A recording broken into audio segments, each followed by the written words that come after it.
It's 6:30. It's August the 8th, 2024. The Board of Police Commission meeting is called to order. We're going to ask Chaplain Commander Hetty Grady to come and do the invocation. They're online or in person?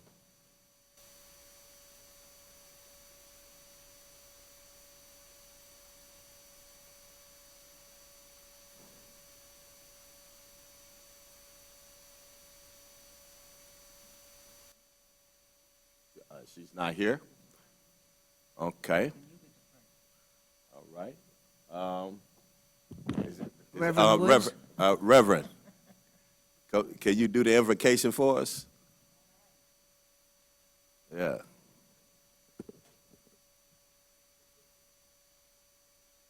Thank you for this honor. Yes, sir. Giving honor to God, who is the head of my life. Let us pray. For those of us who have been impatiently waiting for justice, they ask how long? How long? Not long. Truth crushed to earth shall rise again. How long? Not long. No lie can live forever. How long? Not long. Truth forever on the scaffold, wrong forever on the throne. Yet that scaffold sways the future. Behind the dim unknown standeth God within the shadows, keeping watch above his own. How long? Not long. Mine eyes have seen the glory of the coming of the Lord. He has trampled out the vintage where the grapes of wrath are stored. He has loosed the fateful lightning of his terrible swift sword. His truth is marching on. He has sounded forth the trumpet that shall never call retreat. He is sniffing out the hearts of men before his judgment seat. Oh, be swift, my soul, and answer him. Be jubilant, my feet. Our God is marching on. Glory, hallelujah. Glory, hallelujah. Glory, hallelujah. His truth is marching on. Thank you. Amen. All right. Can you introduce the introduction of commissioners, Mr. Secretary? Coming now. He needs to be seated, though. He needs to be seated.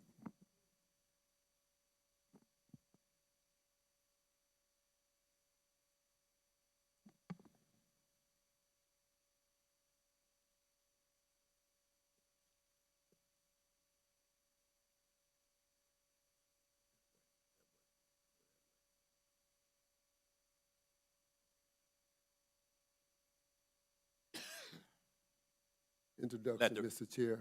Yes, sir. Chairperson Woods. Present. Commissioner Bernard. Attorney Linda Bernard, District 2, present. Commissioner Banks. Commissioner Banks. Present. Commissioner Bell. Present. Commissioner Card asks for an excused absence. Commissioner Moore asks for an excused absence. Commissioner Hernandez. Present. Commissioner Presley asks for an excused absence. Commissioner DeWalsh. Present. Thank you very kindly. I move for the approval of the agenda. So moved. Second.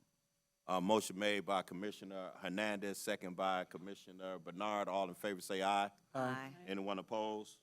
The motion is carried. Let the record reflect that Commissioner Smith just made it in and is present. I move for approval for, or I entertain a motion for the approval of the minutes. So moved. Second. Motion made by Commissioner Hernandez and second by Commissioner Bernard. All in favor say aye. Aye. Anyone opposed? The motion is carried. Introduction of BOPC staff, Chief of Police and elected officials, representatives, and community leaders. Yeah, good afternoon, Mr. Chair. Currently, we have with us Ms. Teresa Blossom, Ms. Janya Underwood, Ms. Artisha Joshua, Ms. Jasmine Taylor, Supervisor Investigator Ainsley Cromwell, Chief Investigator says he's running a little late, ASL Interpreter Ms. Shakard and Dr. Stephanie Beatty, Don Handyside is the court reporter, Sergeant Quinn is doing the audio, and Media Services is doing the video. Sitting in for the chief is Deputy Chief Arnold Williams. Elected officials are Ms. Marie Overall, State Representative Tyrone Carter's office, Ms. LaDon Davis, Office of Council Member Fred Duhar III, and former Commissioner William Davis. Thank you very kindly. I'm going to move to the section 8 on the agenda so that we can do a resolution and a certificate of appreciation. We do want to present a resolution to the Honorable or the great Paula Tutman, and we ask her to come forward as we present this resolution to her. She's done a phenomenal job in covering police and community relation issues and has done a powerful documentary that we recommend everybody around this country to watch. And we really deeply appreciate her for that. So if you can come forward, and Commissioner Bell has the resolution. If you so inclined want to read it, or I can read it, doesn't matter. But we do stand at the podium. At the podium. You face you face the people. You know? That's right. Commissioner Bell. Thank you, Mr. Chairman. And this is quite an honor and a privilege to have this resolution honoring Paula Tutman. Yeah, can you speak in the mic for them? Okay, sorry. Thank you. And whereas Paula Tutman is a multi-Emmy Award-winning broadcaster journalist who joined WDI4 TV4 in October 1992, which turned out to be a significant time for her in Detroit. After several years covering the police beat and community news in Louisville, Kentucky, and Baltimore, Maryland, she arrived in Detroit, uniquely qualified and ready to find and report compelling news story with element of human interest and social justice. And whereas Ms. Tutman found many such stories in Detroit and Metro during her 32 years with Local 4 News, she's brought her distinct and other warm voice to reporting breaking news, a feature about people and daily lives. In her report on crime, she would implore the public to call Crime Stoppers, landed her first, and to find her gripping, and she stated, cold-blooded killers of motor victim come forward.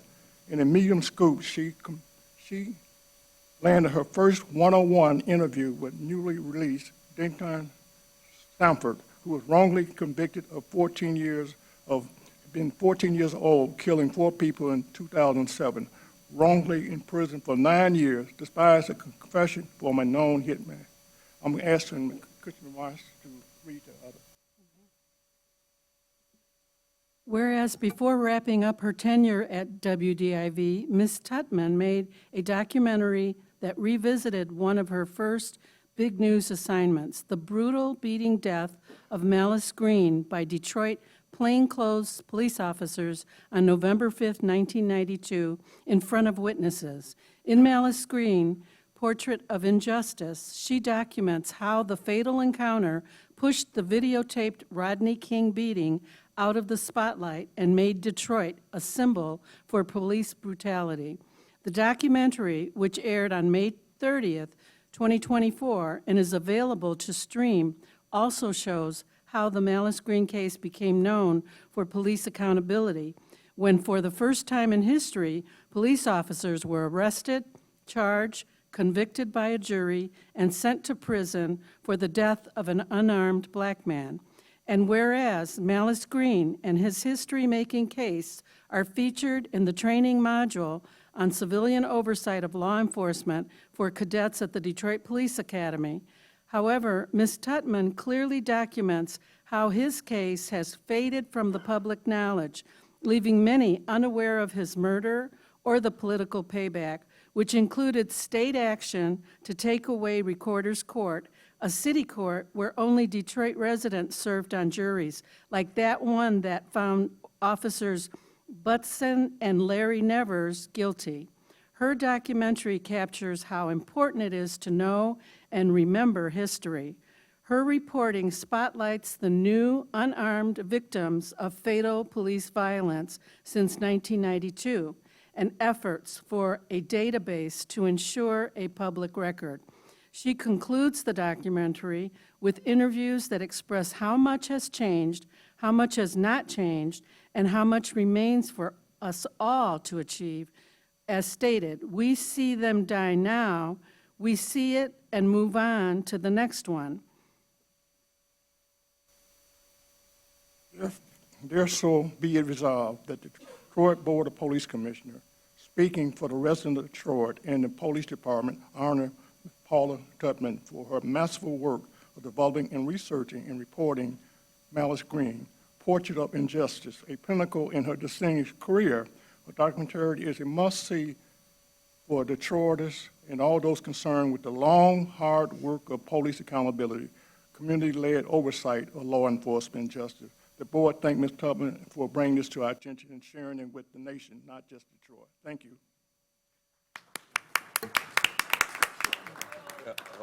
Hold on a minute. Yep, so I want to entertain a motion to adopt this resolution. So moved. Second. Motion made by Commissioner Hernandez, second by Commissioner Bernard. Any discussion? Nothing but congratulations. I would say again to you, Ms. Tubman, this is a revolutionary piece. It has made a tremendous impact. It impacted chief and law enforcement. They need to see these type of stories, and I thank you for uplifting this story for the nation to see. And we see that this stuff still goes on in America, and we denounce it to its core.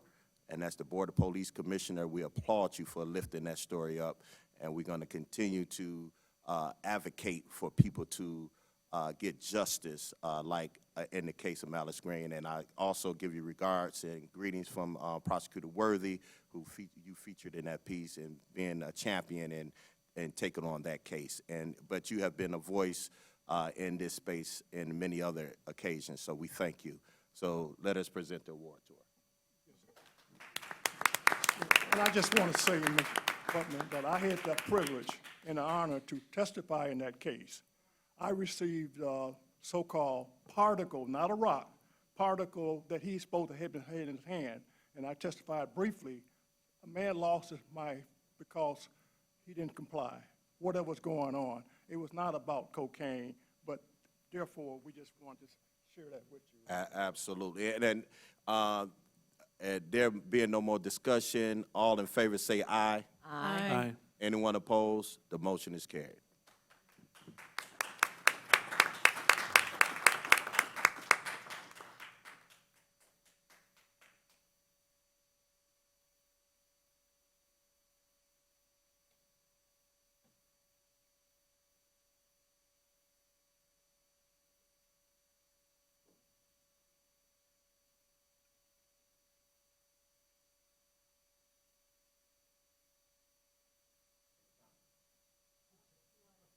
But the mic.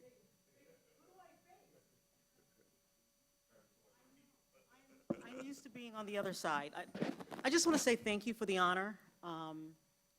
You know, I adopted this community, and this community adopted me right back. This was a difficult project, very difficult.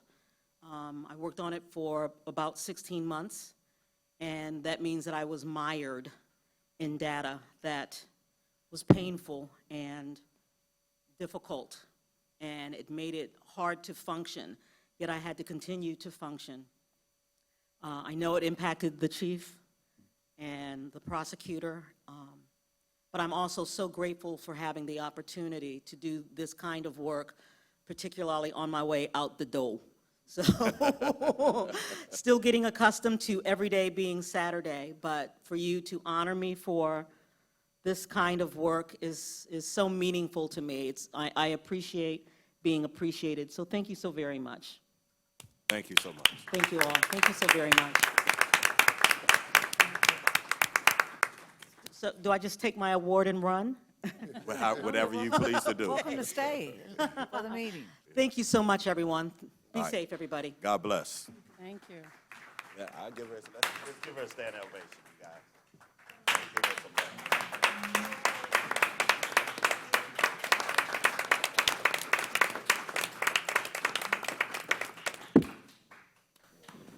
Very powerful piece. All right, it's a certificate of appreciation for Mr. James Jackson.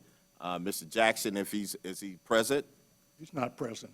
He's not present? Okay, I move that, I entertain a motion to accept this certificate of appreciation for Mr. James Jackson. Second. Motion made by Commissioner Bernard. Bernard. Second by Commissioner Hernandez. All in favor, say aye. Aye. Anyone opposed? The motion is carried. We're going to go to the Community Impact Report. Who is doing the Community Impact Report? Mr. Chair, Chief Investigator has not arrived yet. Okay, all right, thank you. So let's go to the Chief of Police and the 5th Precinct report. So we go to the Chief of Police report. Deputy Chief Williams. Through the chair, we had no critically injured officers to report. Crime data as of August 7th, 2024. For homicides, we're down 24 from last year. Last year we had 135. This year we had 159. Non-fatal shootings, we're down 108 from last year. Last year we had 406. Last year, excuse me, I'm reading the wrong columns. Going back to homicides, last year we had 159. This year we had 135. For non-fatal shootings, we're down 108. Last year we had 514. This year we've had 406. For robberies, we're down 231. Last year we had 880. This year we had 649. For Part 1 violent crimes, we're also down 11%. That's going to translate to 813 less incidents of Part 1 violent crimes. Last year we had 7,778. This year we've had 6,965. My eyes are a little bit old. For carjackings, last year we had 106. This year we've had 64. We're down 42 carjackings for the year. Going into mental health related calls, we've had 305 more calls for service, responding to persons in crisis than we did last year. And for actual calls serviced, meaning calls that we actually went out to and responded with, we've had an increase of 198 more calls this year than we had last year. Going into significant events, looking at fatal shootings, on Friday, August 2nd, at 11:58 a.m., officers were dispatched to the 2300 block of Finkel to investigate a fatal shooting. While officers were en route to the location, they were notified that the victim was in a 15,000 block of Dale. Officers arrived at the scene and observed the victim suffering from multiple gunshot wounds.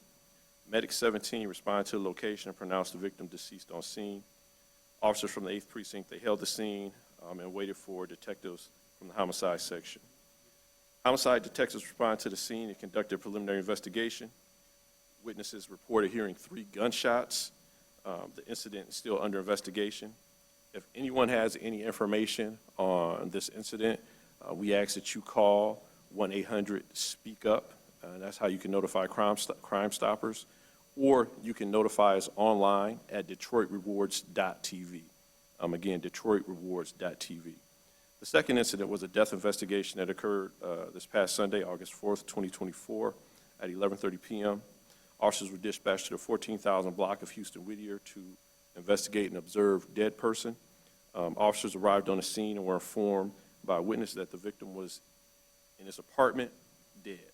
Officers entered the victim's apartment, observed the victim deceased, possibly suffering from blunt force trauma.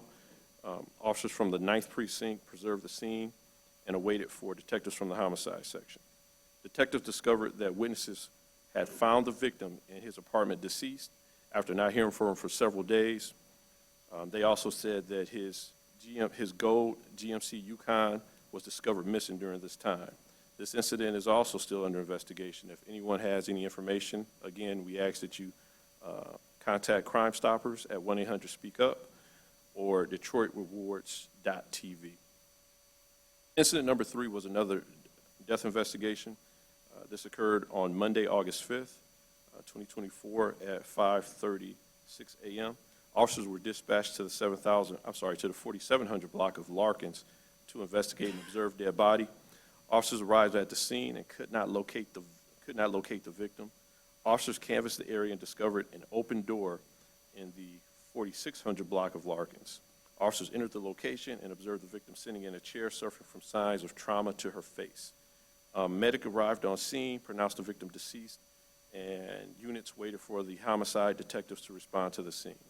When the homicide detectives arrived on the scene, they conducted a preliminary investigation, and they quickly were able to develop identity of a suspect and make an arrest. However, this incident is still under investigation, and if anyone has any additional information, again, we ask that you contact Crime Stoppers at 1-800-SPEAK-UP or Detroit Rewards TV. Can you guys hear him very well? Okay, thank you. Incident number 4, triple shooting. This happened Monday, August 5th at 11:25 p.m. Officers were dispatched to the 13,000 block of Hazel Ridge to investigate a shot spotter alert of multiple shots being fired at 11:25 p.m. Officers arrived on the scene at 11:27 p.m. and observed victim number 1 lying on the ground suffering from a gunshot wound to the head. There were a total of 3 victims. One was fatally wounded, and 2 others received non-fatal wounds from being shot. Victim number 1 was transported to a local hospital where he was pronounced deceased on scene. Officers were informed that 2 additional victims were shot at the scene and privately transported to a local hospital. Victims 2 and 3 were both listed in stable condition with gunshot wounds to their back. Witnesses notified officers at the scene that the suspect had ran back into the location at 13,000 block of Hazel Ridge. Officers formed the perimeter, and a barricaded gun person was declared. Units from the special response team responded and cleared the location. Several individuals were detained, and 1 person was arrested and conveyed to homicide for questioning. Detectives from the homicide task force are preparing a warrant request, and this will be submitted to the Wayne County Prosecutor's Office for review. That's it for the significant events for crime. Going into community events, we had National Night Out on August 6th. We had a lot of rain that took place, so a lot of precincts postponed and rescheduled. But there were a number of precincts that actually were able to continue with their planned events on the 6th. Those precincts that didn't, they conducted theirs on Wednesday, the 7th. Every event was really good. There was a lot of community support. There was a lot of people that did come out, but we know that due to that heavy rain on the 6th, that the number of people that we expected was going to be a little bit less for that makeup day on the 7th. There was a coffee and cake today for Sergeant Jim Orth. He retired from the Detroit Police Department after 35 years of service. The retirement celebration took place this morning in the Skylar Room at Detroit Public Safety Headquarters.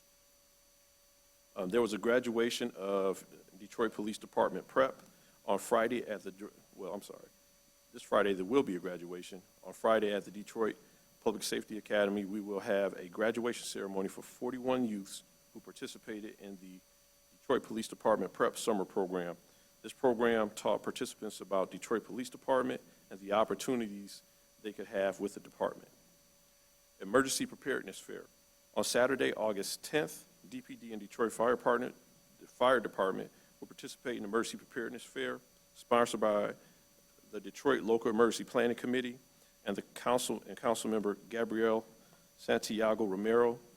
This fair will occur at the Kimmery Recreation Center from 10 a.m. to 2 p.m. That will conclude the chief's report. Any questions? Yes, sir. Commissioner Hernandez? Thank you. Through the chair, I have, I think, 3 questions, and I have some due dates. So if you could write these down, that'd be amazing. Number one, I'll try and articulate the best that I can, and you might be able to help guide me. I don't believe we've gotten an update from risk management, at least in recent memory. And I know that there used to be some level of report out that they gave to the board in terms of just the analytics that they were running behind the scenes. So whether it's risk management or internal investigations, we need some kind of update to know where we are with just current state of officers. And I don't know if there's a specialized report that we need to ask of, or if there's already produced data that's available. If there isn't produced data, I think I'd be highly concerned.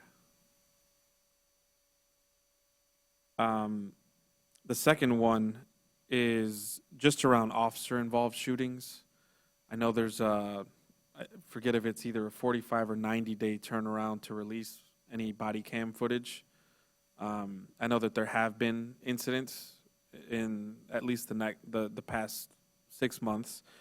So is there any kind of timeline you could share as to when and which videos are upcoming to be released to the public? Because I think it would be beneficial for the board to have that kind of notice ahead of time, not only to review the video, but obviously know of its release date. And then the third one is, I don't know, maybe we have some in the queue, but we haven't received a whole lot of suspensions without pay requests from the chief in quite some time. And I know that the board has been handling other business as well. I don't say that to say that I'm asking for these suspensions to come in. If they're not coming in, it's a good thing. There's some next week. There's some next week. However, given that there's less volume, are there any kind of trends that are happening as to why we're receiving less? And I know that can seem as a loaded question, but it just seems very odd to me that we don't have that many. With all of the activity, with the block parties, with everything that's going on, it just seems very strange that we don't have any kind of incident coming before the board.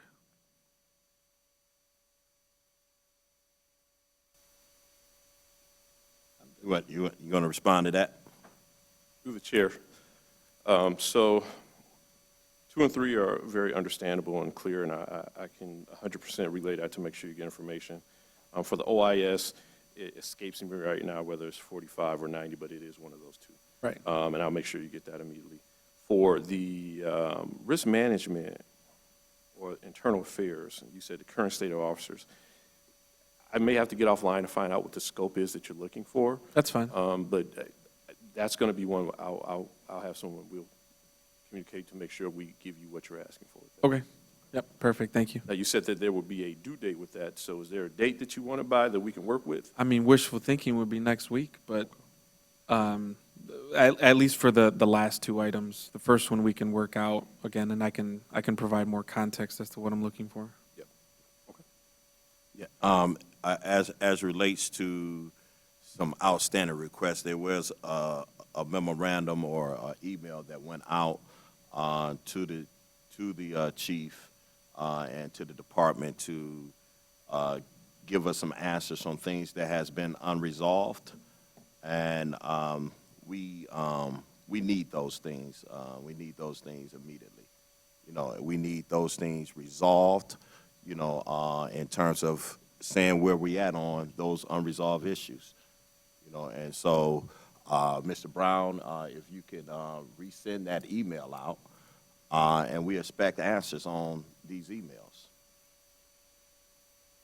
Through the chair, I have also recorded that, and I will make sure I talk with the chief or the chief staff to make sure they get those answers to that memo to you. Absolutely. Okay. Any further questions?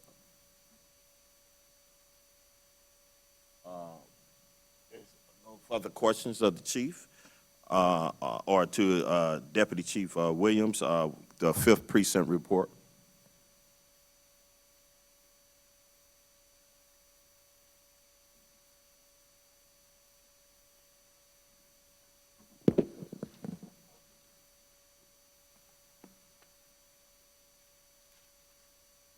Good evening. Good evening. Good evening, how you doing? Very well, sir. Thank you for giving me the opportunity. I'd also like to thank the board again for elevating me to the position of commander, and the chief for giving me the opportunity to be a part of the number 5 team. I'm just going to start off with with the boundaries of the 5th precinct. To the north, 94. To the east is Kingsville. To the south is Mack to Alter, and then Jefferson over to Cadillac, and Cadillac on the west. Our sister precincts are the 7th and the 9th precinct, who we have very good relationships with and help each other out significantly. I'm going to go over just some quick stats specific to the 5th precinct. We're down in our 38% in our homicides. We're down 31% in our sexual assaults. We're up 19.5% in our aggravated assaults, and I will touch on that briefly in a minute. We are even with our non-fatal shootings from last year.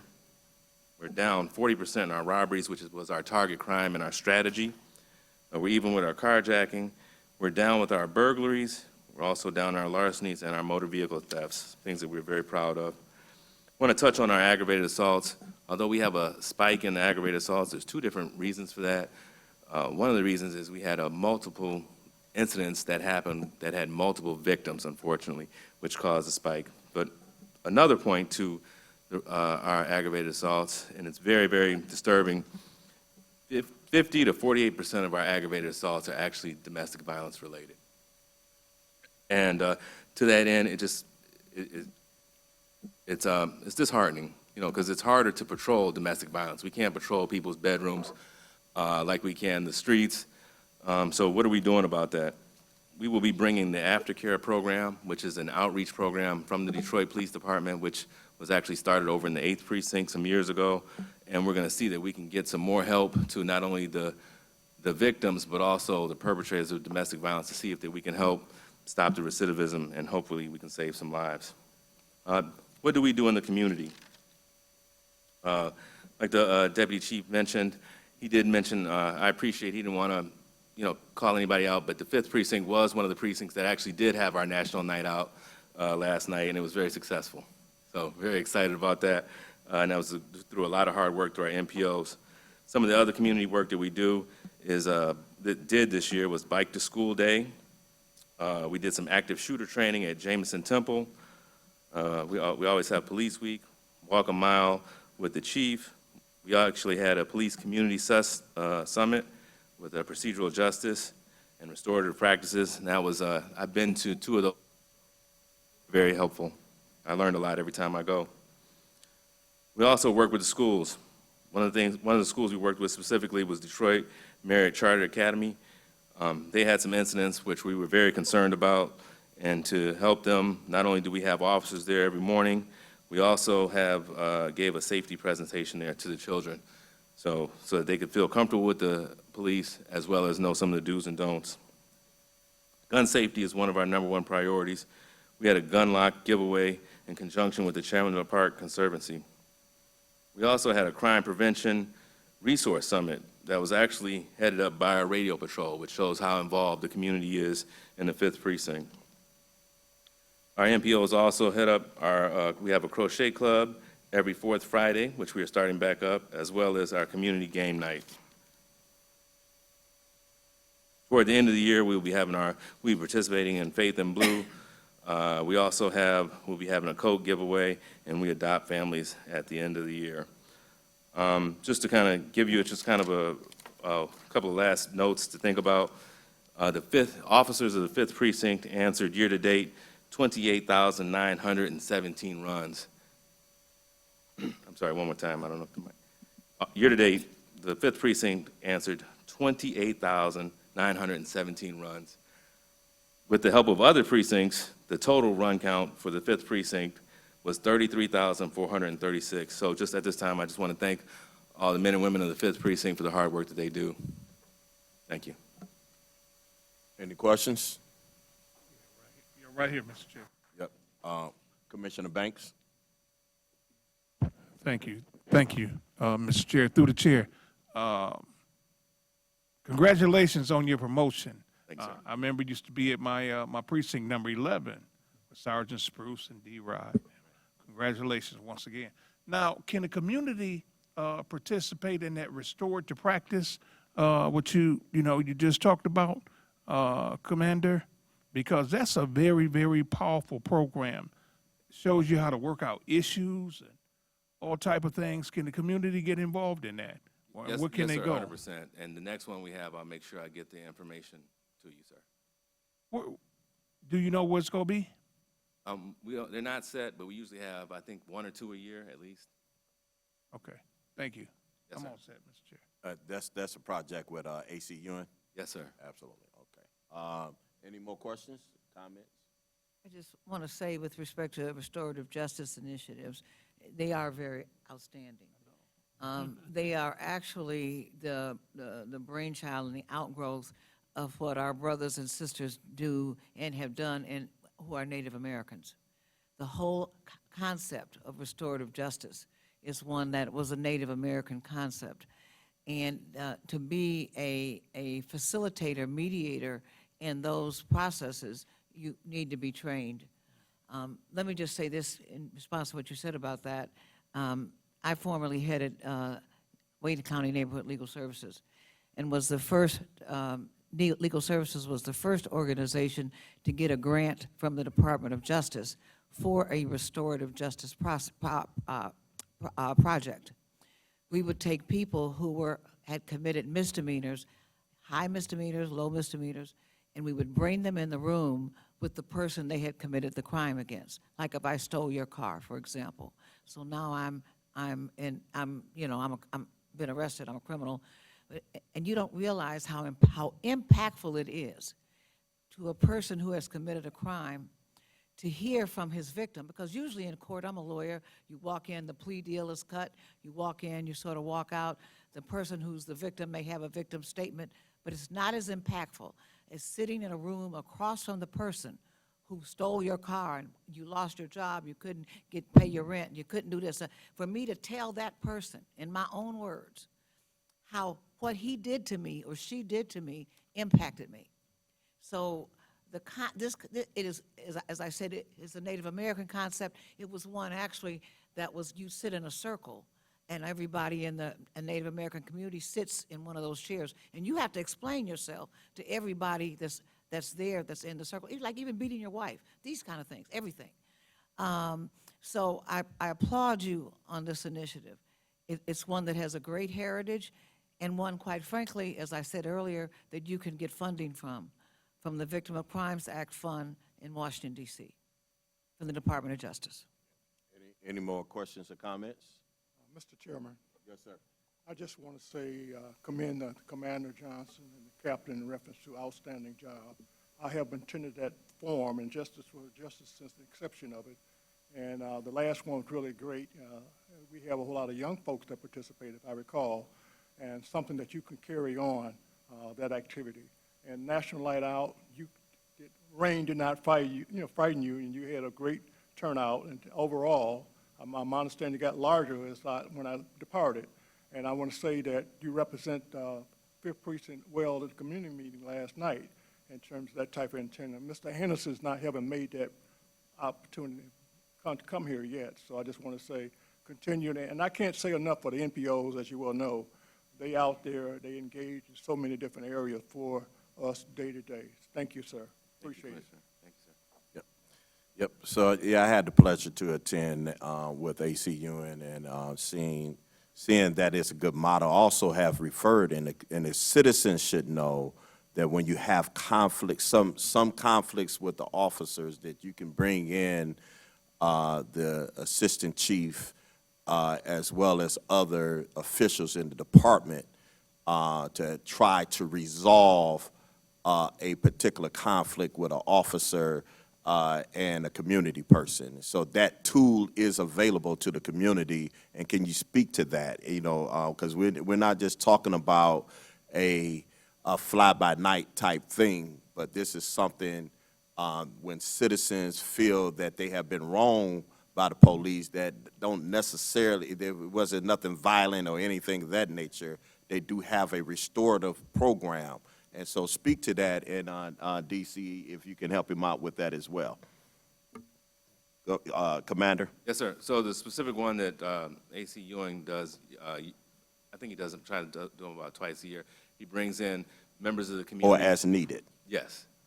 But he has larger ones that he brings in across at different times in different parts of the city, where he brings people together where they are able to see.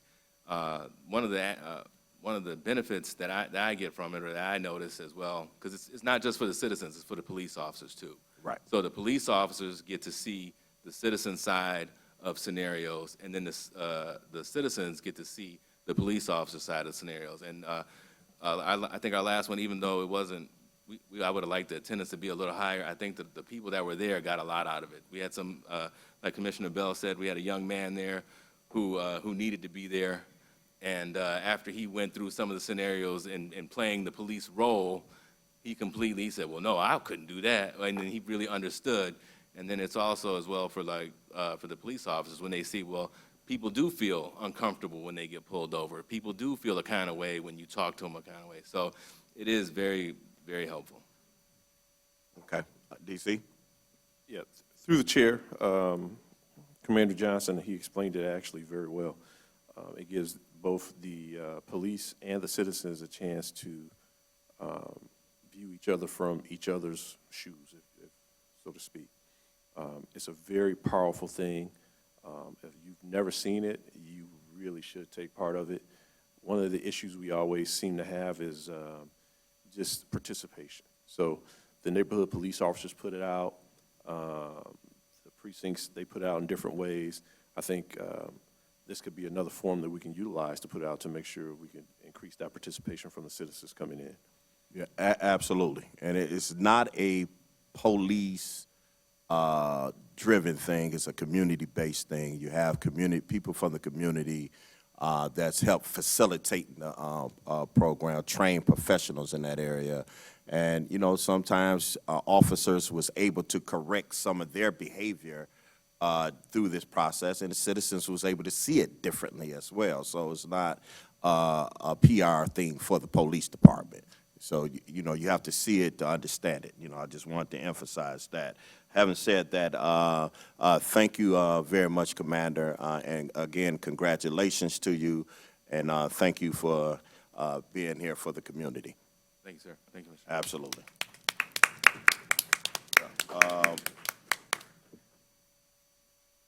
Chief Investigators is here. Before we go to public comments, we're going to get a report from him, but he's trying to get around, make it around. Yes. Through the chair. Yes, sir. I did get one, for question number 2, I got one part of question 2. It had multiple parts to it. But right now, 45 days is what we try to get. We try to get that OIS video out, or officer involved shooting out video within 45 days. So that's going to be the other parts I don't have the answer to right now. Absolutely.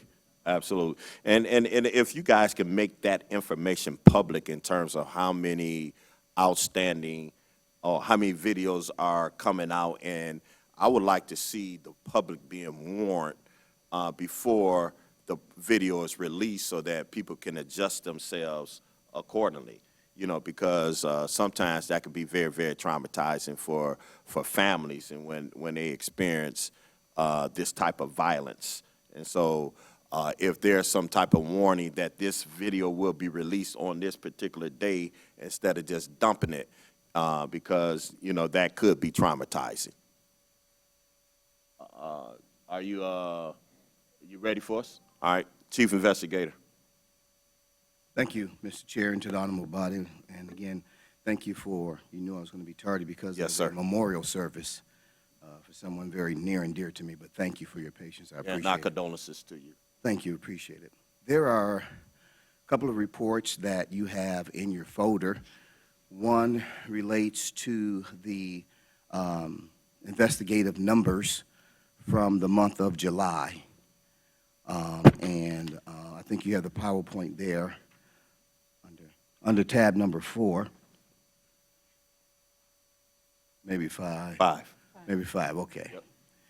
And I just want to point out a few things in that report before we get to what I really want to consider the meat of the matter tonight. you would see that, you see our total number of cases in-house is 2,197. Actually, that number is going down because it was on trend to be at about 2,300 tonight. But because of the diligence, and you'll see it in a minute, and what the investigators are doing, that number is steadily going down. And the one thing I want to point out to you is that on the slide that is titled Year-to-Date 2024, you will see a couple of trends, especially as it relates to our July numbers, that this is the first month in over a year that we have closed over 100 cases in one single month and handed in another 98 cases in that month. So total, we have 246 cases that have been investigated in the month of July. And that's all attributed to the increase in our staffing levels that we have. And certainly, we want to thank this board for their vigorous pursuit of making sure that we've been fully employed. And so we thank you, and that's a direct result of that. The other slide that I want to share with you before I get into my other report relates to sustained allegations in 2024, because this talks about literally how the efforts of the citizen really matter in these investigations. You would see that out of 288 sustained allegations, in other words, 73%, the allegations deal with procedure. And there were 209 procedure complaints that we investigated and sustained out of the numbers that we have done from January through July. 60 coming from demeanor and another 8 for service. And again, as you all are well aware, because we've said it before at this table, that the vast majority of those procedure issues are body-worn camera issues, whether those body-worn cameras were turned off prematurely, whether they weren't on at all, or whether or not they just were not if they weren't operational, because as long as the department members document the fact that they're operational, not operational, then they do not get sustained for that. You see the allegations in the breakdown. So you see the numbers, and I think the overall take-home message from the numbers is that the new staff are definitely paying off. They're doing their jobs. Most of them are still in training, but they're investigating cases while they're in training. Therefore, our backlog is going down as we promised. And there's another document in your folder that is entitled Proposal for Enhancements to the Timeless Initiative Program that I presented to you all back in November of last year. And that document is in your folders as well. And if you don't mind, I just want to read it into the record, if that's okay, Mr. Chair. You may. I'm writing to present. This is something that is going to go through the Finance Committee as well. Right. No, I don't think this needs to go Not through the this- Finance. this Not ain't this going- one. No, All right. sir. Thank you. Thank you. I'm writing to present a proposal for further enhancements to our Timeline Initiative Proposal, TIP, which was initiated by the Office of the Chief Investigator in November of 2023. The program began with the implementation of a targeted and concise investigative report format, which combined all reports into one form and reduced typing time from 7 hours to 2 hours per report. Additionally, the successful use of TIP report format has resulted in the closure of 282 backlog cases. Due to the observed effectiveness of this new tool, we expanded its application to include all eligible complaint investigations beginning in January of 2024. As we continue to build upon the success of TIP, I purpose a realignment of our staff and modification of our investigative plan for a targeted period of 6 to 8 months, during which we will conduct audits of the modifications every 2 months. This proposal is aimed at addressing our current inventory of almost 2,200 cases, citizen complaints, as well as managing future complaints that would inevitably arise during this operational period. To effectively navigate this inventory, I suggest the following revisions to the structure and focus of TIP. First of all, as it relates to staffing, We will divide our investigators into 4 distinct work groups to streamline processes and improve response time. Team number 1, which will be made up of 4 new investigators, meaning 1 to 6 months on the job, will focus on addressing backlog complaint investigations from years 2021 and 2022. That represents approximately 400 cases. Team number 2 are experienced investigators who have at least 1 year and above, will investigate and close all remaining 2023 complaint investigations, as well as new complaint investigations that are coming to the office that are received after August the 31st, and that's approximately about 900 cases. Team number 3 will be comprised of 4 new investigators that are 6 months or to 1 year of experience. And these are assigned to handle complaint investigations received from January the 1st, 2024 through May the 31st, 2024, and that's approximately 600 cases. Our team number 4 are 4 new investigators with 1 to 6 months of experience, and they will be tasked with overseeing complaint investigations accumulated from June the 1st through August the 31st, which is approximately 300 cases. We will initiate an intake process as well to increase the efficiency and production of case investigations by conducting a preliminary investigation and categorizing complaints according to their unique concerns. Each complaint shall be assessed to determine the level of resources needed and the proper investigative approach to implement a thorough and timely resolution to the case. The investigative plan. Here's what we would like to do. To expedite the resolution of investigations from 2021, 2022, and 2023 cases, our focus would be narrowed to the specific allegations and circumstances as detailed in the citizen complaint reports, along with statements from the complainants and their identified witnesses. In strict adherence to the Office of the Chief Investigator's standard operating procedures, we will continue to document and track any additional information and findings in the investigative report. Moreover, should additional allegations emerge during our investigations, they will be formally documented and reported to both the Board of Police Commissioners and the Detroit Police Department. This ensures transparency and accountability in our processes.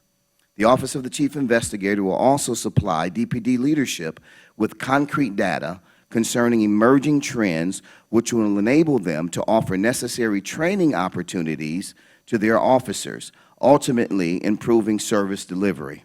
Thank you for your continuous support and commitment to the Office of the Chief Investigator. Absolutely. Question? Yes, sir. Commissioner Hernandez. Thank you, through the chair. Yes, sir. I appreciate how thorough the approach is and the enhancements. I read them prior to today, and I've been very impressed. The only question that I have, ironically, is in the last paragraph. You're speaking about what we as a board and you as the chief investigator will provide DPD. What is the ask of what we want DPD to provide to us to further facilitate this process? Is there anything? There is nothing. What we're doing is letting you know that what we're going to make, we're going to still look at additional information, right? But what we're going to do, we're going to put it in a different format.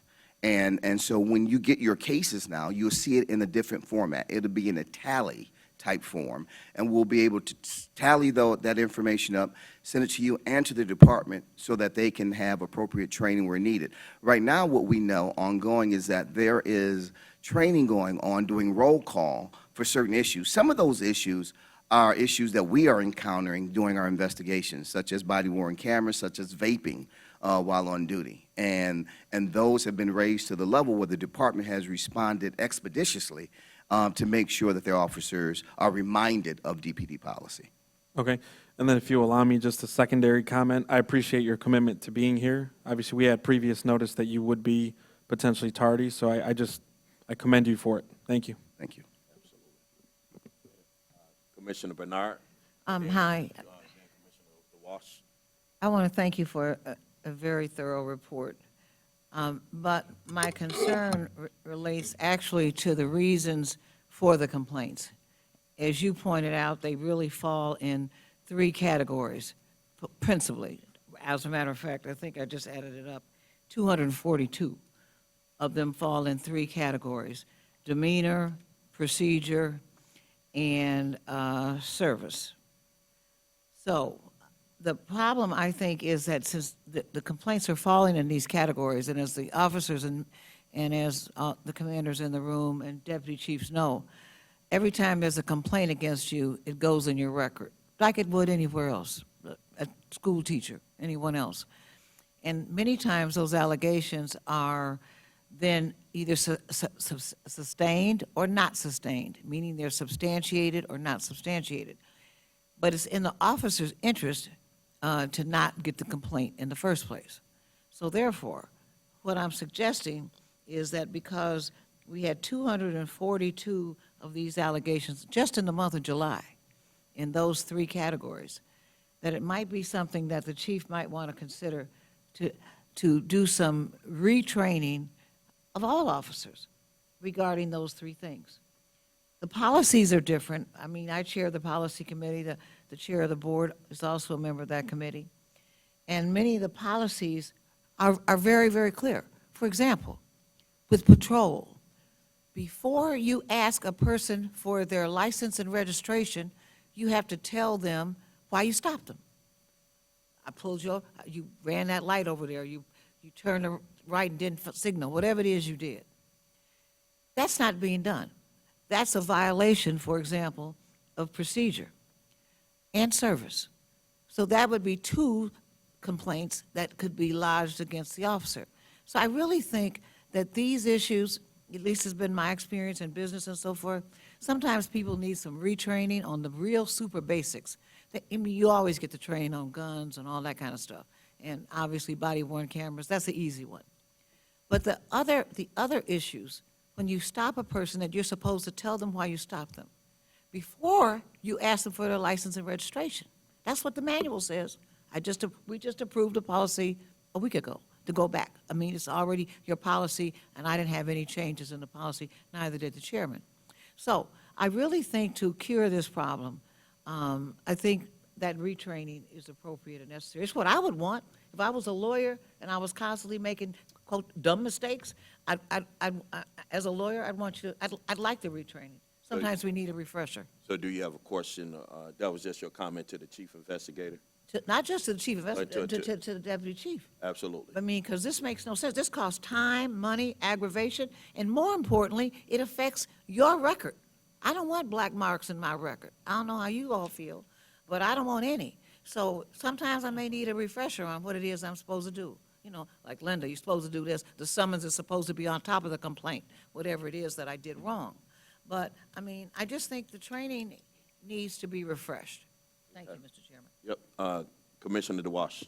Thank you, Mr. Chair. Commissioner Banks. Yes. I just have a quick question. I'm trying to understand when you develop these teams, Team 1, 2, 3, and 4, I see that you are giving them cases based upon a period of time. And I'm wondering, was there consideration given, because you're saying that they would be new investigators with 1 to 6 months or more based on the team that they're on. Is there some rationale for, and could you give me an idea of what that is? I would think that teams that are made up of more than 6 months would have higher level cases that would be more difficult because they have more experience. But I'm just trying to understand your rationale. Through the chair, and thank you, Commissioner DeWash, for that question. You're absolutely right. What we did was we beta tested this process late last year and at the beginning of this year. And we beta tested it with our new investigators. And one of the things that we found out very quickly was that our new investigators were outperforming as it relates to being able to close, do Garrity interviews, along with the new form that we created. We're able to really close these cases and do their investigations in a much improved time format. So the training that they get is up to 6 months initially, and it goes on from there. But in those first 6 months is where they get the hands-on training they need to close these cases. And right now, we have 10 in training, 10 investigators in training, and they are doing a phenomenal job, as you see by the numbers in the report. So we started to beta test this program within, saw that it was very successful, and so we rolled it out to the rest. Now, the numbers that are for the 2023, those cases will be done by our more experienced investigators, because as we looked at the data and as we looked at those cases are much more involved. They have questions that those with experience will be able to solve a lot quicker than those who are less experienced. And so that's why we put those cases with our more experienced investigators. You're absolutely right. Okay, thank you. Thank you, for ma'am. that. Thank you, Mr. Chair. So, any other, oh, no, Commissioner Banks had it. Yeah. Through- And you wanted to respond to something? Through the chair, if I could. Yes, sir. I would like to just make a quick response to some of the comments that Commissioner Bernard made. So one of the things that we do is we do have training, and I think everybody on the board is aware of the yearly training we have for officers. And then we look at trends, and that's where our roll call training comes up, where the chief investigator was speaking of. When we notice trends, when we see that it's an increase in demeanor complaints or an increase in procedure or service complaints, we make sure that we push that out for roll call training. And additionally, we have another thing, and this goes back to we were talking about our risk mitigation. We have a system, or software-based system, that basically monitors our officers. It looks at the number of complaints they have, and based on the number of complaints, it'll generate a mandatory meeting between those officers and their command. During that meeting, we'll monitor the officers and determine if they need any further training or any extra thing that they need to try to help them if we see a trend in a negative for negative behavior. And we also have a system called Pierce Plus, which is another layer. So if we see officers that may be problematic, that may be trending in a behavior that we're like, if they continue this way, it could negatively affect their career. We literally bring in a system where we have the assistant chiefs, the deputy chiefs, and I'm saying all the assistant chiefs, all the deputy chiefs, as well as the officers' command and the officers' supervisors come down, and we come up with a plan to help that officer to try to make sure we're mitigating or decreasing those complaints that come up before anything very negative happens to that officer. So we're literally basically in the business, like you said, Commissioner, to make sure those officers' careers are great. So we do have those things in place. And I just wanted to make sure I said that, and the chief investigator, he put that out, but I wanted to make sure I added to that. Thank you. Commissioner Banks. Thank you. Through the chair. Chief, first of all, I saw many of your accomplishments on last week in the binder. You're looking good. Good job. And now that we're fully staffed, where do we stand in the backlog? Great question, and thank you for that question. Where we Quite stand in the backlog is now, for the very first time, beginning to start to decrease. Wonderful. And so as a result of that, you have the numbers in your binders, and the very direct result of that is the number of investigators that we have on staff. One of the things that I failed to mention in my report is the addition of our new case management system. We are in the process right now of meeting to build our case management system so that our go-live date with that system, it will be September the 16th, will be fully operational. And so, but we have another meeting tomorrow. It will be our third meeting with the company as we are customizing the system for our very specific needs. And so that will also further enhance the number of cases that we're able to investigate and solve in an expeditious manner, thorough and expeditious manner. Thank you. I'm all set. I'm all set, Mr. Chair. Through the chair. Yes, sir.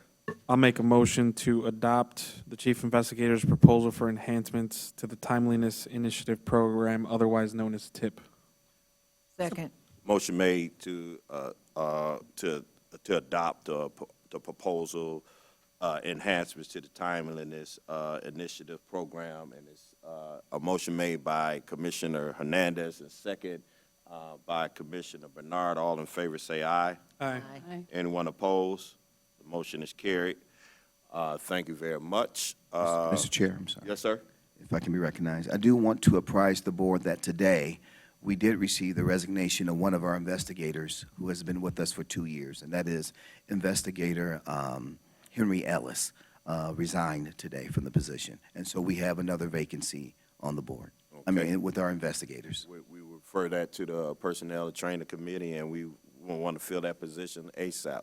We have saw a lot of interest in those positions, and we're going to continue to maintain the flow. And I wanted to also applaud you as well. And we've been working very, very diligently and hard to make sure that the citizens' complaints are getting responded to. And that's why through the Personnel and Training Committee and the Special Personnel Training Committee that we rolled up our sleeves to make sure that we staff this board or with this organization with the investigators, and we're going to continue that. And you're going to be very, very, very happy with some of the proposals that we have coming in the near future to be able to continue to help serve the citizens of the city of Detroit. Having said that, let's go to public comments. Yeah, Oral good afternoon, communication. Mr. Chair. Currently, we have 11 speakers. I'll call those in attendance. Minister Eric Blunt, followed by Ms. Tara Brown, followed by Ms. Victoria Camille.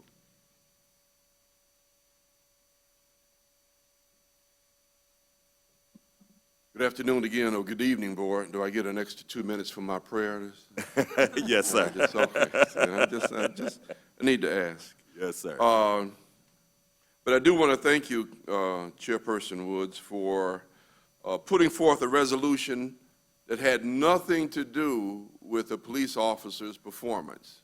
That's DPD's job. But if you're looking for more, there are more warriors out here than you may know. For example, Lonnie Pete. He was the one, along with Rosa Parks and Ken Cockrell Sr., who instituted and executed the Algiers Motel Tribunal, knowing that the injustice system would not work for black people. They made it happen at the shrine of the Black Madonna. If you're looking for another one, Ron Scott, my mentor here, posthumously could receive an award and maybe even a statue. That's just my opinion. The other thing is, stop letting the chief or even the precincts ramble on and on about crime data, crime statistics, incidences of crime. We are here for police officer misconduct. This is precious and sacred time. For Commissioner Hernandez, you're right, risk management should give us a report every week, along with Turner Affairs, but also add in the Giglio-Bradley list, those officers who have lied so much that they can no longer testify in a court of law. Training. No matter what kind of training you do, it will always be minimized by the union contract. The 2022 union contract for the Detroit police officers said that their disciplinary history cannot be a consideration in their promotion. This is systemic. This promotes bad cops no matter what they do. Time. I thought you said, I gave you 30 extra seconds. Ms. Brown?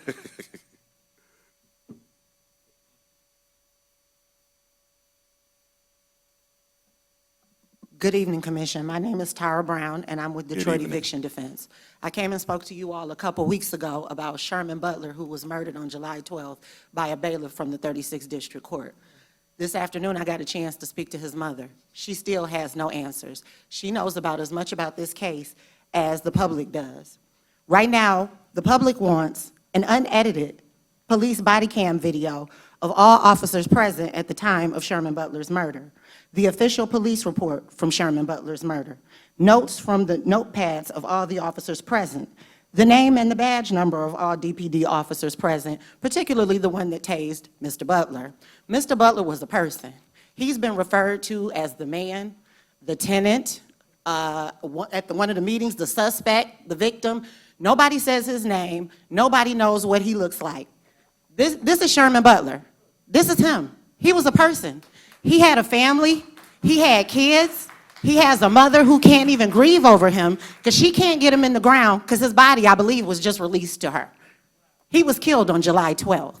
This is ridiculous. And to make his mother wait 45 days to know what happened to her son and to see a body camera is absolutely ridiculous. I don't care what side you are on, whether you like the police or you don't. I think everybody in this room who has a child has no plans of outliving their child. And to think that your child's last minutes were being put out of their house in a room full of people that were against them after they had been tased for a bailiff who should have been moving your furniture and not even trying to assist the Detroit police to shoot them several times in the chest. He wasn't shot just one time in the chest. He was shot several times in the chest. He is a person and he deserves justice. He deserves for his case to be worked like everybody else, and his mother deserves to see somebody punished for murdering her son. Thank you.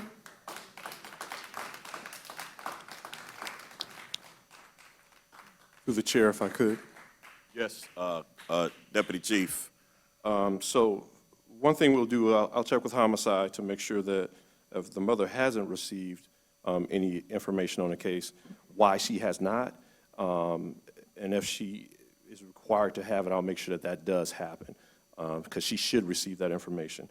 The second piece is, for the 45 days, that's really not going to go into this incident because it was not an officer-involved shooting where DPD fired shots. It was the actual bailiff who's an agent of 36th District Court. And the other piece is, because it's a homicide case, that information is going to still be held until that case is decided. So that's why that's not going to be released. But I'll 100% make sure that the mother gets a notification. Right after this, I'll contact our detective bureau and we'll see what we can do. You may be hurt. Good evening, Board. Victoria Camille, District 7, and the Coalition for Police Transparency and Accountability. So first, regarding OCI's tip process, what the Board, OCI, and the public needs is for DPD to be transparent about what they did in response to each sustained allegation. That's what you need from DPD. And that's not what I came to talk about today. I came to talk about Sherman Lee Butler, as was discussed, was murdered on July 12th. The Justice Coalition for Sherman Lee Butler demands all unedited DPD body-worn camera footage be released, despite what the department is saying. In addition, we demand that this murder be independently investigated, not by DPD. DPD was present and is a suspected accomplice in this murder. This tragedy should make us all stop and seriously think about our collective values. We are talking about property, a thing, an object. The value of property has superseded the value of human life. I bet that if any one of us in here were being removed from the place that we call home, no matter what the condition of it, we would go into some level of mental distress. And if that's what was going on, why didn't DPD tell the bailiff to stand down, to leave, to back off, and explore a humane solution to the issue? But instead, the situation was escalated to the point where we had a tenant be murdered by a bailiff during the course of an eviction, and that's outrageous. Woe to him who builds a town by blood and establishes a city by unrighteousness, Habakkuk 2:12. Do police have constitutional duty to protect the public? There are court rulings that indicate that they do not. Wasn't Mr. Butler a member of the public? Did the police protect him? Or was the officer there to protect the bailiff who was there to protect property? Mr. Chair, your next set of speakers would be Election Integrity Rule, followed by Ms. Brenda Butler, followed by Ms. Juan Council.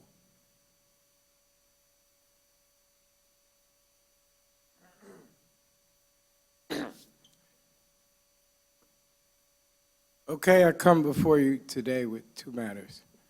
One important, DPD case 20-11112. Commissioner Bernard, you have requested a report as well as Chairman Woods and Interim Secretary Brown. Y'all have all requested the Michigan State Police report. None of you have received it. So today I'm going to ask that somebody make a motion to subpoena the report. It's a closed case file, labeled, classified, tagged as suicide. Now, I want to, Nene wants what she wants. She wants them. That's what she asked me, Mr. Rue. I want them to stop saying my mama killed herself. Kenesha Coleman did not shoot herself. The physical evidence proves it. That report from the Michigan State Police should indicate that. And the tag needs to come off of her. Now, I want to jump to the next matter that's more serious to all of us in this room. They have been caught cheating, blue-handed, at the Department of Elections in elections 2020, 2021, 2022, and 2024. And the proof and evidence is ironclad, concrete, irrefutable proof and evidence that absentee ballot voter fraud has been occurring and happening in Detroit elections. They can't even lie their way out of this one. Court case 2:24-CV, federal court case 2:24-CV 11072 outlines in details with proof and evidence the fact that John Fitzgerald Kennedy III has never ever registered to vote or voted in any election anywhere at any time. Now, I want to switch back to what Nene wants. Commissioner Bernard, can you today put forth a motion to subpoena the Michigan State Police report? I'm sure it can be seconded by somebody. Willie Bill stood in the way of that report. That case, DPD 20-11112. Thank you. Next speaker. Mr. Chairman, in response to the speaker who has actually spoken about this for about 2 years, as I recall, I'm happy to make that motion. The reason why it's important, Mr. Speaker, is that this young woman who was killed, who was not a suicide, wait, let me just finish. Hold on. No, I will advise you not to say that. I'm not just saying, well, the Detroit Police Department, I mean, and the state police said But there we was no don't know homicide. what they said. Okay, but We haven't anyway, in read any anything. event, So let me that's just say not- that. excuse me, hold Okay, on. I understand that. Let me just say this. The young woman, her family cannot have closure on this issue. They cannot get the life insurance paid on the woman. They can't Commissioner- get anything done Commissioner Bernard. until they get the police report. Commissioner Bernard. That's my point. Let me warn you not to say anything like that. That is irresponsible. We cannot make those type of statements. We haven't read anything, and that would be wrong. But, Mr. Chairman, No, we've excuse asked to me, read. excuse We have me. been requested it. Excuse me. We don't know what a report say. We haven't read any reports. We don't have a report. Excuse me. And so we will continue to work to be able to get that report where it could be FOIA, and so we're working towards, excuse me. Excuse me, she didn't make a motion. No, excuse me. Make a motion. Excuse me, well, it's not been recognized. How can a Next, motion not be we're doing recognized? public comment right now. Let's finish doing public comment. Ms. Butler. Next public commenter. Ms. Butler.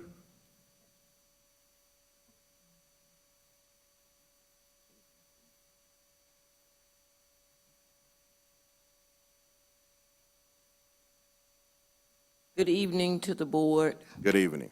Good evening to my fellow neighbors and the officers from the 5th Precinct. My name is Brenda Butler, coal miner's daughter.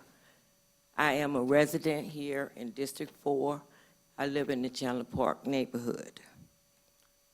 I first would like to congratulate you, Chairman Dare Woods, on your position as the chairperson of this commission.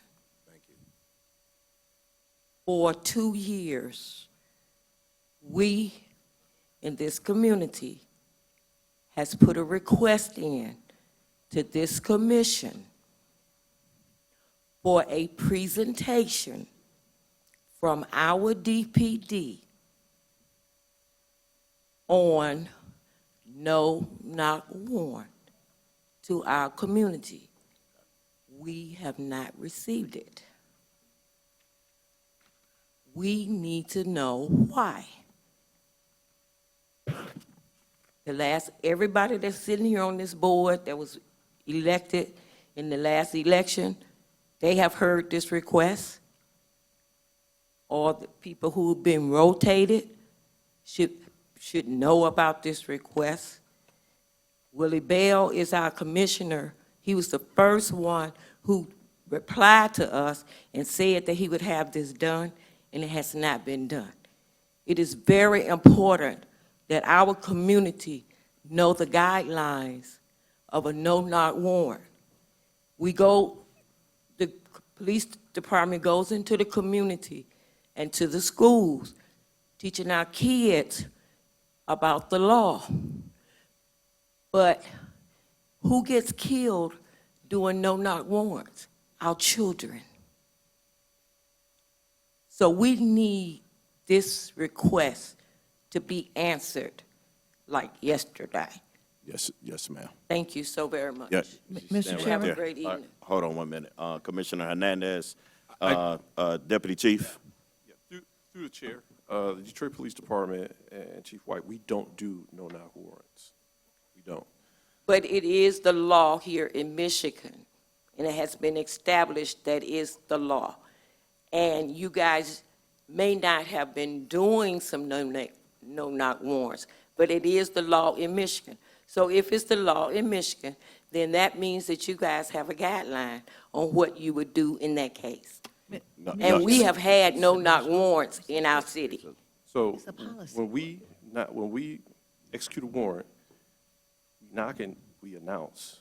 That's our policy, because we know the danger of no-knocks, and that's 100% our chief's directive. And so what if I can help you out with this, what they're Thank you. what they're trying to do is get policy on the state level. Senator Stephanie Chain has legislation in to ban that throughout the state.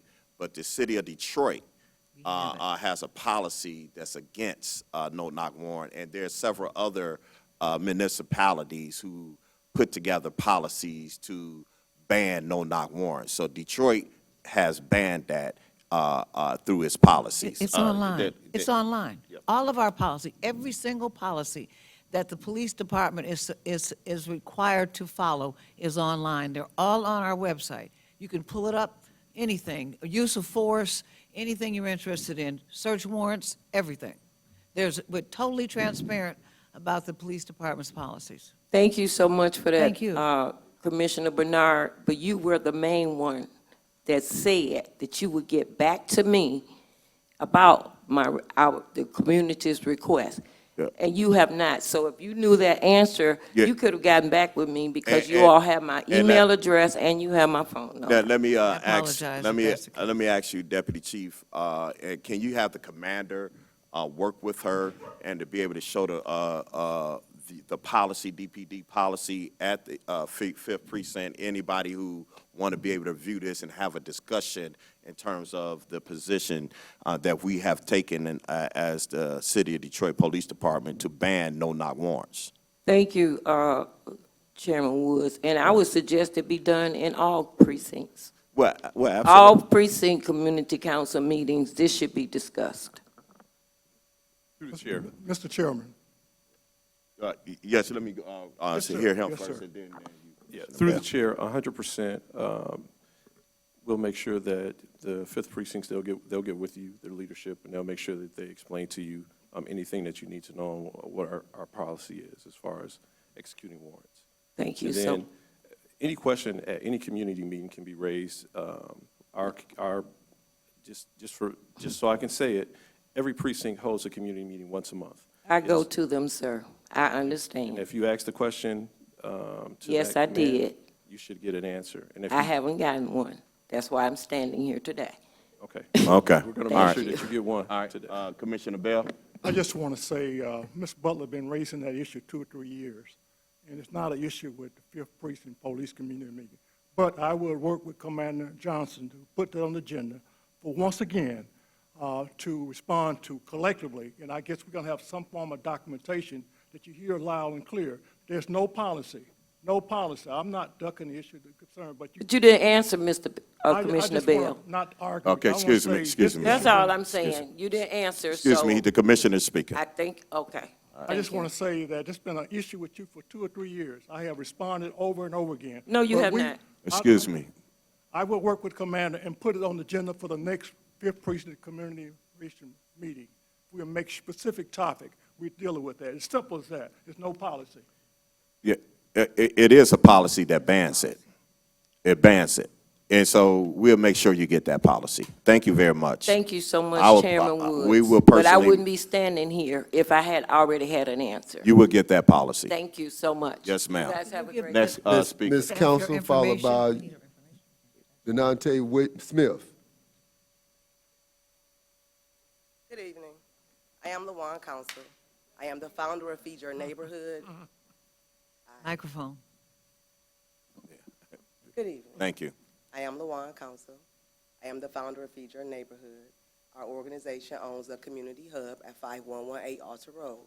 On July 15th, we realized that an intruder had made his home in our commercial registered community hub.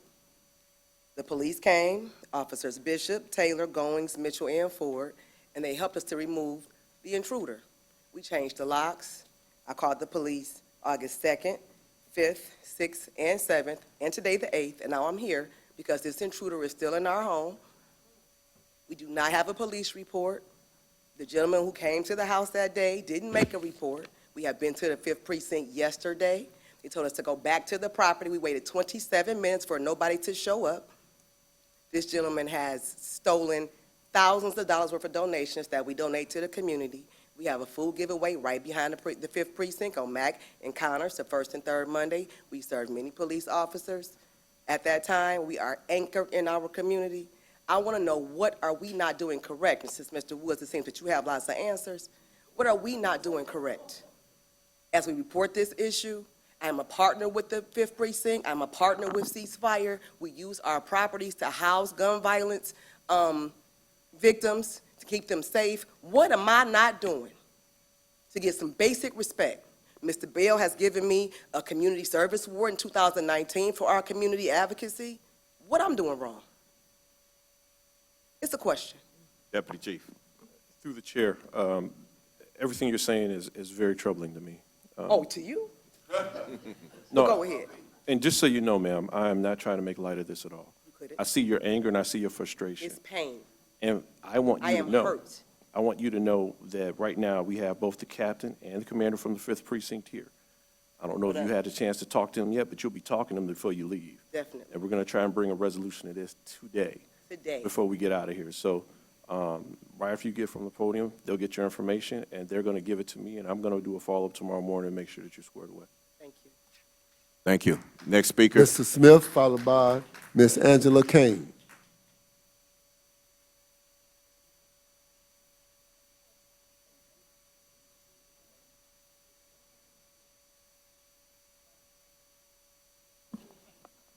Good afternoon. My name is Denante Smith. Good I just want to afternoon. say, I did not appreciate the two officers sitting next to me in the aisle. That was really weird. It's very intimidating for somebody young and black, especially with the crime statistics we have and the way we have these issues. But I want to give a shout out to Commissioner Moore. I know he's not here, for his request into the cases of that detective that to use these disparaging tactics to get coercive confessions. I want to say I organized the Detroit Eviction Defense. I want to talk about Sherman Butler and the fact that that body cam footage has not been released. The fact that we had commissioners go to the scene, we had brass on the scene of that shooting, lets me know that that was important to you all, and that footage should be released.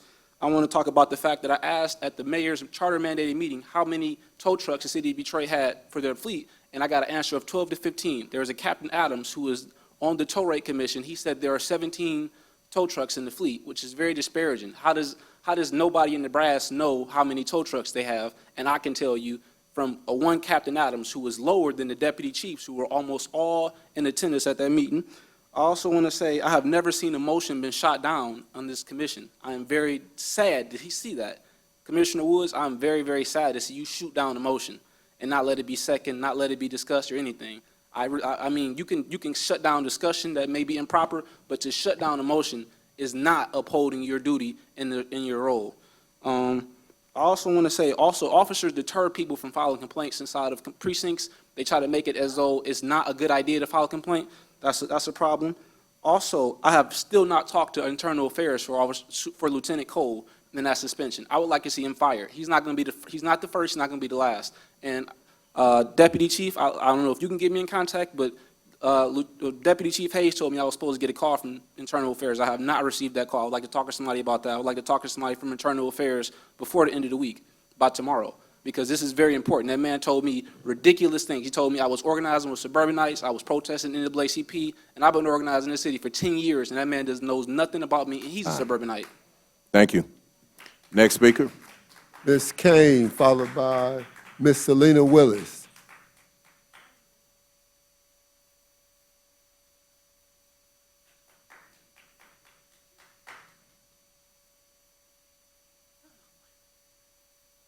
Hello, everyone. Hello. I'm here today to make a complaint with the homicide department. Microphone. What, homicide department? Can you hear me now? Yes. Okay. Well, my son was murdered March 8th of 2020. Sorry to hear that. And Sergeant Beasley was the homicide detective on that case.